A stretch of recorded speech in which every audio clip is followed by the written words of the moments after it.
CM Revanth రెడ్డికి BJP chief Ramachandra Rao లేఖాస్త్రాన్ని సంధించారు. Revanth సర్కార్ గోదావరి జలాలను సద్వినియోగం చేసుకోవడం లేదని విమర్శలు గుప్పించారు.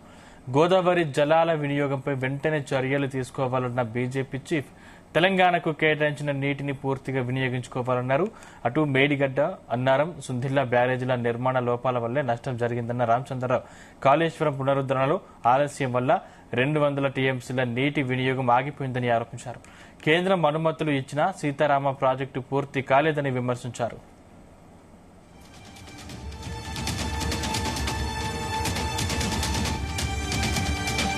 అంశానికి సంబంధించిన మరిన్ని డీటెయిల్స్ మా బ్యూరో చీఫ్ నరేందర్ అందిస్తారు. నరేందర్, సందీప్, బీజేపీ కూడా ఈ గోదావరి జలాల విషయంలో కానీ కృష్ణా జలాల పంపకాల అంశం మీద అధికార పార్టీ కాంగ్రెస్ మీద గట్టిగానే ఫైట్ చేస్తున్నటువంటి నేపథ్యం ఉంది. ఇప్పుడు ముఖ్యమంత్రి రేవంత్ రెడ్డికి కూడా ఒక లేఖను బీజేపీ సంధించింది. కాసేపటి క్రితమే బీజేపీ చీఫ్ రామచంద్రరావు రేవంత్ రెడ్డిని ఉద్దేశించి చాలా అంశాలు కూడా దాంట్లో పొందుపరిచారు. లేఖలో ఉన్నటువంటి అంశాల్లో ప్రధానంగా మనం కొన్ని మాట్లాడుకుందాం. ఇందులో కాళేశ్వరం పునరుద్ధరణలో ఆలస్యం వల్ల 200 టీఎంసీల నీటి వినియోగం ఆగిపోయిందని కూడా ఇందులో చెప్పారు. ఎందుకంటే గోదావరి మీద కట్టినటువంటి ఏదైతే బ్యారేజెస్ ఉన్నాయో మేడిగడ్డ, అన్నారం, సుందిళ్ల, ఈ వీడి చుట్టే గడిచిన 2.5-3 సంవత్సరాల నుంచి కూడా వివాదం నడుస్తుంది. గత బీఆర్ఎస్ ప్రభుత్వంలో ఏర్పాటు చేసినటువంటి ఈ బ్యారేజీలు ఏదైతే ఉన్నాయో ఈ బ్యారేజీలు మేడిగడ్డ, అన్నారం జరిగినటువంటి లోపాలు ఏదైతుందో పిల్లర్లు కుంగిపోయిన నేపథ్యంలో దాదాపు 90,000 కోట్ల రూపాయలతో దాదాపు 1,00,000 కోట్లు అంటున్నారు. 1,00,000 కోట్ల రూపాయలతో నిర్మించినటువంటి ఈ బ్యారేజీల వల్ల మొత్తం కూడా రాష్ట్రానికి ఆర్థికంగా నష్టపోవడమే కాదు, అది ఎందుకు ఉపయోగకరంగా లేకపోయిందని కూడా ఈ కాంగ్రెస్ నేతలు చెప్తున్నటువంటి నేపథ్యం ఉంది. ఇదే అంశం మీద కూడా బీఆర్ఎస్ పార్టీ దాన్ని కౌంటర్ వేస్తూ వస్తుంది. మీరు కనుక ఆ చిన్న చిన్న రిపేర్లు చేసి ఉంటే ఈ రోజు ఉపయోగపడేది మీరు కావాలనే దాన్ని కొట్టుకపోయేలాగా చేస్తున్నారని కూడా బీఆర్ఎస్ రివర్స్ కౌంటర్ వేసింది. అయితే ఇప్పుడు బీజేపీ ఈ అంశం మీద మౌనంగా ఉంటుందని అటు కాంగ్రెస్ పార్టీ నేతలు ఆరోపణ చేస్తున్నారు. బీఆర్ఎస్ కూడా రెండు ఒకటే అనేటువంటి విషయం పదే చెప్తున్న నేపథ్యంలో బీజేపీ ఈ అంశం మీద ఘాటుగానే స్పందించినటువంటి నేపథ్యం ఉంది. అందుకనే సీఎం రేవంత్ రెడ్డికి బీజేపీ చీఫ్ రామచంద్రరావు లేఖను రాస్తూ ఖచ్చితంగా దీని మీద చర్యలు తీసుకోవాల్సిన అవసరం ఉంది. సీతారామ ప్రాజెక్టు దీని మీద ప్రభుత్వం కేంద్రం అనుమతి ఇచ్చినప్పటికీ కూడా ఎందుకు కట్టడంలో వైఫల్యం జరుగుతున్నారు, అది ఖమ్మం జిల్లాకు, భద్రాచలం ఈ మొత్తం ఏరియాకు కూడా నీళ్లను ఒక వరప్రదాయనిగా మారే అవకాశం ఉంటుంది.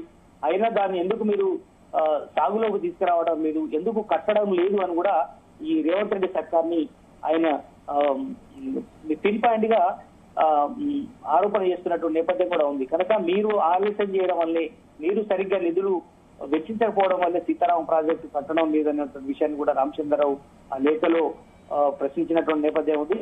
కనుక సీతారామ ప్రాజెక్టుతో పాటు మిగతా గోదావరి మీద చేస్తున్నటువంటి ఏదైతే ఉన్నాయో మేడిగడ్డ, అన్నారం, సుందిళ్ల వీటిని వెంటనే మీరు వాడుకలోకి తీసుకురావాల్సిన అవసరం ఉంది.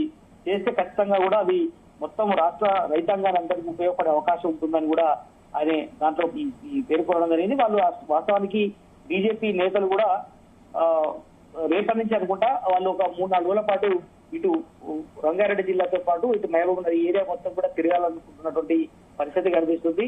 అటు రైతాంగానికి ఎదుర్కొంటున్నటువంటి సమస్యల మీద వాళ్ళు గట్టిగానే ఫైట్ చేయాలనేటువంటి భావన అయితే ఉన్నారు. కనుక సమ్మక్క సారక్క ప్రాజెక్టులో ఉన్నటువంటి లోపాలు ఎక్కడైతే ఉన్నాయో వాటి మీద వెంటనే దాన్ని పరిష్కరించుకొని ముందుకు పోయాల్సిన అవసరం ఉంది. వాస్తవానికి గోదావరి నదిపై 360 టీఎంసీల ప్రాజెక్టులకు కేంద్ర ప్రభుత్వం అనుమతులు ఇచ్చింది. మరి దాన్ని ఎందుకు మీరు సద్వినియోగపరచుకోవట్లేదు అన్న విషయాన్ని కూడా ఇందులో ప్రధానంగా ఆరోపణ చేసినటువంటి నేపథ్యం కూడా ఉంది. కనుక ప్రభుత్వం ఇకనైనా మొద్దు నిద్ర వీడి వెంటనే రైతాంగానికి నష్టం చేకూరే విధంగా కాకుండా ఖచ్చితంగా వాళ్లకు మేలు చేసే విధంగా ప్రయత్నం చేయాల్సిన అవసరం ఉందని కూడా సవివరంగా 2-3 పేజీలు లేఖ రాశారు. కనుక వీటి మీద వెంటనే రాష్ట్ర ప్రభుత్వం, ఇరిగేషన్ శాఖ మంత్రి, ముఖ్యమంత్రి చర్యలు తీసుకొని దీన్ని మొత్తం పూర్తి చేయాల్సిన అవసరం ఉంది. సమ్మక్క సారక్క ప్రాజెక్టు విషయంలో ప్రభుత్వం ఘోరంగా విఫలమైందని కూడా ఆయన ఈ సందర్భంగా చెప్పారు. గోదావరి నదిపై చేపట్టినటువంటి ప్రాజెక్టులపై ప్రభుత్వం తక్షణమే దృష్టి సారించాలి, లేకపోతే తెలంగాణకు కేటాయించినటువంటి జలాలు వృధాగా పోతాయన్నటువంటి విషయాన్ని కూడా రామచంద్రరావు ఈ సందర్భంగా పేర్కొన్నటువంటి నేపథ్యం కనిపిస్తుంది. కనుక ప్రభుత్వం వెంటనే దీనికి సంబంధించినటువంటి విషయంలో చాలా సీరియస్ వర్కౌట్ చేయాలి. గోదావరి మీద నెలకొన్నటువంటి మేడిగడ్డ, అన్నారం, సుందిళ్లకు సంబంధించినటువంటి బ్యారేజీలు దాదాపు 90,000 కోట్ల రూపాయలతో ఇప్పటికే కట్టారు. దాంట్లో ఎల్ఎన్టీ సంస్థ రిపేర్లను భరించి ముందుకు వెళ్తామని కూడా చెప్పింది. దాని తర్వాత వైఫల్యం చేసింది. మళ్ళీ వాళ్ళు ఈ మధ్య కాలంలో ఇన్స్పెక్షన్ కూడా వెళ్ళారు. ఢిల్లీ నుంచి కూడా పలు సంస్థలు కూడా వెళ్ళి మొత్తం జరిగినటువంటి పొరపాటు మీద కూడా ఒక రిపోర్టు ఇచ్చారు. దీని మీద ఇప్పటికే సిడబ్ల్యూసీ కానీ ఎన్డీఎస్ఏ రిపోర్ట్ కూడా వచ్చింది.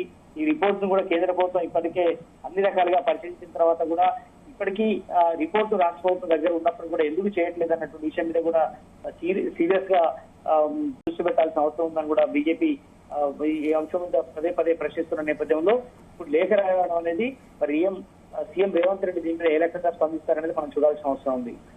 ఏంటి నరేంద్ర అంటే ఈ లేఖ రాయడం వెనుక ప్రధాన ఉద్దేశం ఏమై ఉంటుంది అసలు? ఖచ్చితంగా, ఎందుకంటే ఇప్పుడు మనం చూసాం, ఖరీఫ్ సీజన్ చూసాము, రబీ సీజన్ చూసాం. రెండు సీజన్ లో కూడా పాడి పెద్ద ఎత్తున దిగుమతి అయినటువంటి నేపథ్యం ఉంది. ధాన్యము దాదాపు గత బీఆర్ఎస్ ప్రభుత్వంలో పండిన ధాన్యం కంటే కూడా అత్యధికంగా పడిందని ఈ కాంగ్రెస్ పార్టీ ప్రభుత్వం పదే పదే చెప్తున్న నేపథ్యంలో మరి గోదావరి బేసిన్ మీద నిలిపించినటువంటి ఈ 3 ప్రాజెక్టులు ఎక్కడ వైఫల్యం చెందాయి, ఆ వైఫల్యానికి కారణం ఎక్కడ మిస్టేక్ జరిగిందని పదే పదే బీజేపీ కూడా ప్రశ్నిస్తున్న నేపథ్యం ఉంది. కనుక ఆ రిపేర్లను అక్కడ కనుక లోపం కనుక చెక్ చేసి ఉంటే మరింతగా రైతాంగానికి మేలు జరిగేది కదా అనేటువంటి విషయం మీద బీజేపీ చెప్తుంది. ఖచ్చితంగా రాష్ట్రంలో బీఆర్ఎస్ పార్టీ ప్రధాన ప్రతిపక్షంగా ఉన్నప్పటికీ కూడా కేంద్రంలో భాగస్వామ్యం ఉన్నటువంటి ఇక్కడ రాష్ట్ర బీజేపీ మనం చూస్తున్నాం. మొన్న ఎంపీ సీట్లను కూడా 8 సీట్లను గెలుచుకుంది. ప్రత్యామ్నాయ పార్టీగా బీఆర్ఎస్ కు ప్రత్యామ్నాయ పార్టీగా ప్రతిపక్షంగా బీజేపీ ఉన్నది కాబట్టి వాళ్ళు కూడా రాజకీయ పార్టీ సీరియస్ గా ఉంది కాబట్టి వాళ్ళు కూడా దీన్ని సీఎం రేవంత్ రెడ్డికి ఈ లేఖ రాసినట్టుగా మనం అర్థం చేసుకోవాల్సిన అవసరం ఉంది. వాళ్ళు కూడా రైతాంగం కోసం ఇప్పటికే పెద్ద ఎత్తున రైతాంగం ఏదైతే ఎండలకు ఇబ్బంది పడుతున్నటువంటి నేపథ్యం ఉంది. కొంతమంది రైతులు కూడా ఆత్మహత్య చేసుకున్నటువంటి పరిస్థితి వచ్చింది. ఇప్పుడు ఎండ దెబ్బతో కొంత ఇబ్బంది పడుతున్నటువంటి నేపథ్యం ఉంది. కనుక భవిష్యత్తులో మరింత ఇబ్బంది రాకుండా ముందుగానే చర్యలు తీసుకుంటే మేలు జరుగుతుంది కదా అన్నటువంటి ఉద్దేశంతో రామచంద్రరావు ఈ లేఖ రాసిందని మనం భావించాల్సి ఉంటుంది. బట్ బీజేపీ కూడా ఒక ప్రోగ్రామ్ తీసుకుంది. మేబీ రేపటి నుంచి వాళ్ళు 3-4 రోజుల పాటు జిల్లాల పర్యటనకు వెళ్తున్నారు. రైతాంగ సమస్యలు చేసుకుంటారు. నీరు ఎక్కడ వైపు, ఎందుకంటే మన నెక్స్ట్ కూడా పంటలు వేసుకున్నటువంటి టైం కూడా ఉంది. మరొక వారం 10 రోజులు పోతే ఎండలు తగ్గుతాయి.